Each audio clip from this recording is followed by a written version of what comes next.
godt at se dig, dreng. Sæt dig ned. Det er dejligt. Sæt dig ned og slap af.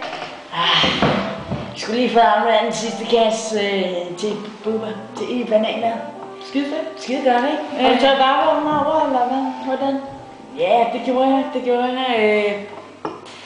Men den kører ikke mere, vel? Den kører ikke skide godt. Men sådan er det. Altså, den kører sin år igen. Jeg siger bare til dig, du siger til, så får du en BMW i stedet for. Det ved du. Men Mikke, Den er ikke det har jo ikke været på tale før. Nej, men det er noget nyt. Det er... Jeg har noget, jeg skal fortælle dig, der kommer andre boller på suppen, skal du forstå.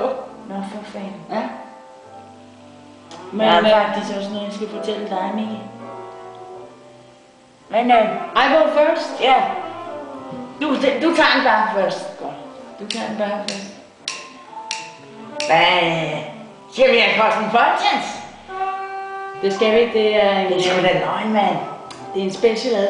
Cosmos? Det er en speciel lejlighed i dag. Nå. Det er det. Så jeg har tilladt mig at lave lidt drinks til os. Okay. Har du lyttet på for den frem? For der kommer big news. Nå. Ja. Jo, men jeg har prøvet... Ja. En skuldbid skulle lidt. Nej. Det var sgu da en sprøjte, hva'? Ja. Nej, jeg har noget vigtigt. Hvad siger du til mig? Nu må du høre mig, når jeg siger det her.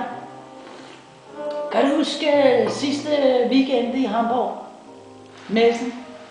Sidste weekend, siger du? Sidste weekend var jeg med Connie. Jeg mener Bettina. Nej, forrige weekend i Hamburg.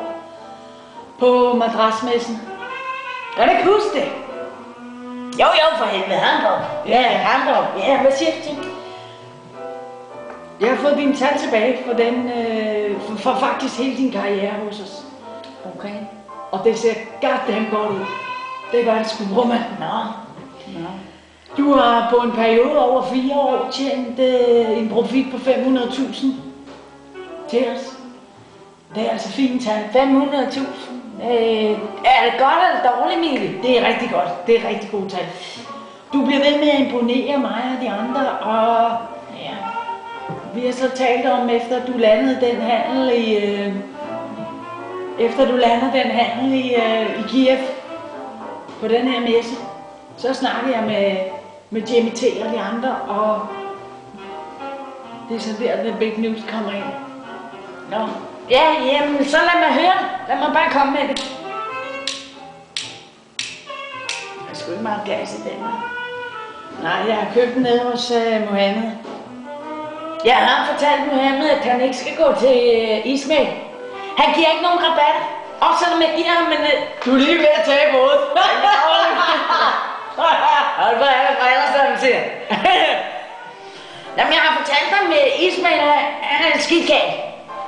Jeg har givet ham nogle banankasser for at holde igen med den der sand. Men altså... Og så får du ikke den med katten på, okay? Nej, men jeg synes sgu, den er sød, den her pussy. Jeg synes, det er en sjov en, men den dur jo ikke. Jeg har sagt til ham, han skulle have nogle af vores med logo på. Nej, man kunne godt, som man siger, kunne man bruge en pussy med lidt mere krudt i. Nej, det skulle spøge til side nu, fordi at... Ja, hvad vil du sige til mig? Skal vi lige skåle? Jeg fjoller. Skal vi lige skåle en hurtig gang? Mikke. For der kommer lige om lidt noget at skåle på. Mikke, jeg tror, inden vi kommer alt for langt. Jeg kan høre mig, det jeg fører til. Jeg bliver nødt til lige at tage en fod for døren her. Og sige til dig. Så må du tro på mig, når jeg siger til dig. Her kommer det altså. Jeg har en drøm i. Skal sgu ikke være så nervøs? Nej, jeg ved godt. Jeg ved godt. Altså, Mikke, det er Michael. Det er Mikkel. Det er ikke Michael. Prøv at høre, Michael. Mikke. Max. Jeg har en drøm. Kender du det, der hedder CISPS? Skal vi ikke lige tage min nyhed først? Jeg tror, du bliver super glad, når du hører det her. Okay. Kom med den. Hold på hat og briller, som du sagde før. Vi har tænkt os at promote dig. Promote? Hvad er det? Forfremmelse Forfremmelse? i firmaet. Vi snakker nye BMW, vi snakker bananlikør i lange baner, som du ved. Sponsorerne, de giver altid godt til dem, der er højst i hierarkiet ude hos os. Jeg har jo altid været glad for bananlikør. Ja. Og ved du, hvad du også kommer til at blive glad for? En fed paycheck, der kommer lige op under, hvor brormanden befinder sig. Er du ikke glad? Jeg ved det sgu ikke, Mikkel. Jeg kan godt se proportionerne, perspektiverne i det. Men jeg ved ikke.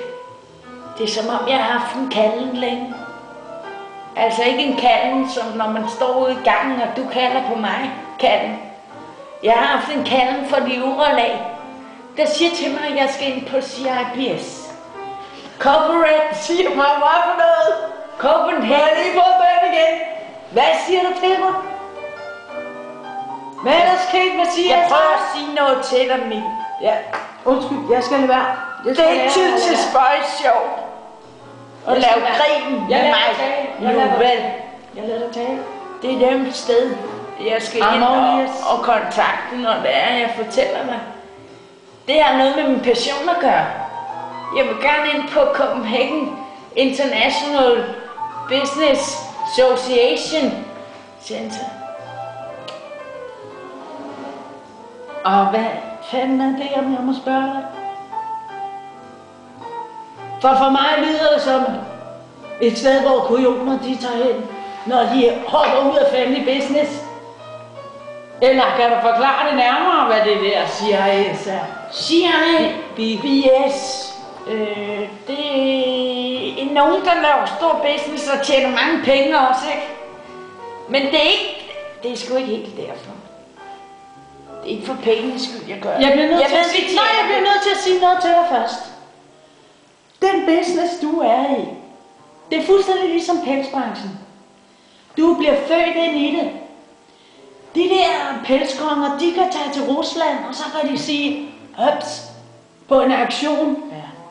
Det der skind, det er lækker skind til billige penge. Der sparer vi nogle knejser. Ja. Det er det, de kan. De kan mærke på tingene. De kan lige... De kan noget, de pelsmager. Det er det, du kan med madrasser, min ven. Nej. Jo, ingen kan som dig gå ind og mærke en affjedring. Mener du? Ingen kan mærke stoffet på den måde, du kan. Det er løgn. Nej, det mener jeg sgu. Og det er du født ind i. Det har du lært fra far, fra mig, fra Jimmy T. Men du kan nogle ting, som... Men Miki, det passer jo ikke for fanden. Jo, det passer fanden, når jeg siger det til dig. Der må du tro, når jeg siger det. Jeg tror på dig som min egen bror. Og det der med at gå ind på CB's business center, det forstår jeg ikke en bjælde af. Jeg falder bambi af det der. Ej, vel. Jeg skal nok besætte mig. Prøv nu at høre. Ikke blive skuffet nu, vel? Prøv nu at høre, Mikkel. Mikkel for helvede, prøv nu at høre, når jeg siger til dig. Det er ikke CIBS, der trækker. Jeg har en anden drøm, Mikkel. Jeg vil gerne være tutor. Tutor? Ja, tutor for fanden. Og hvad fanden er så lige det? Tutor. Tutor er et liv, hvor man... Det er, hvor man har perspektiver. Det er proportioner. Selv for virksomheden endda, Mikkel. Det er et sted, hvor at man lærer de unge, ligesom vi lærer Bibber og Bobby ud på lageret og sælge bananlikør og madrasser samtidig i pakkeløsninger. Du er ikke kun ved at tabe hatten i det, du sidder og snakker om. Du er også ved at tabe hatten, bogstaveligt talt. Gider du forklare mig med kortere sætninger, hvad det er? Tutor handler om. Tutor er, hvor man lærer unge mennesker, hvordan det er at være tutor. Kæft, det er altså... Nu lyder det som øregas. Ja, det gør det. Det gør det. Så er det fuldstændig det samme, som vi gør med Bibber og Bobby. Det er proportioner. Man fortæller ordet videre. Er det et slags kursus? Ja, det er det. Det er en slags kursus. Vil det være noget, hvor man kan sige, at du kan lære noget, som vil være godt for topsy madrasser? Det vil jeg sige, Mikkel. Mikkel, det der er, det er, at jeg kan tage de børn i hånden. Jeg kan tage de unge mennesker i hånden. Vise dem, hvordan livet er. Hvordan proportionerne er i fremtiden. Hvad de skal ind til. Få dem ind på CIBS. Lige med det, mums. og så bare få penge i kassen. Jeg vil sige, når du fremlægger sagen, så lyder det jo meget sjovt. Men hvad er adgangskravene? Har du overhovedet tænkt det her igennem? Ja, nu fortæller du mig jo noget, som jeg ikke egentlig har undersøgt, Så kom der sgu gang i sagerne. Kan jeg få et bad?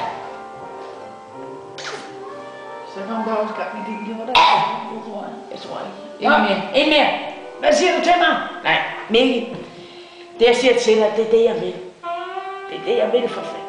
Og jeg ved, at du er min brormand igennem tygt og sind. Stop med det der. Og du vil altid gøre alting for mig. Jeg skal sende en ansøgning, det er det jeg skal. Det er det, det kræver. Det er det, det kræver, Mikkel. Jeg vil have, at du skal følge din drøm. Og så håber jeg, at de kan se de kvaliteter, som vi hos Topsy Madrasser ser i dig. For goddammit, du kan noget, du kan. For helvede tak, bror. Skal vi så skåle på det? Jeg giver af hjertet tak, min ven. Skål, Cosmo. Skål. Jeg tror sgu, stegen er færdig, du. Det er da løgn, det ville da være dejligt. Skal vi have steg? Jeg hedder Poul Frank Topsy. Jeg er Topsy Madrassælger igennem 5 år. Jeg ønsker at være tutor. Så hvis I har brug for en til tutortur, introtur, som skal fyre op for nogle banankasser og nogle lækre madrasser, så ring mig.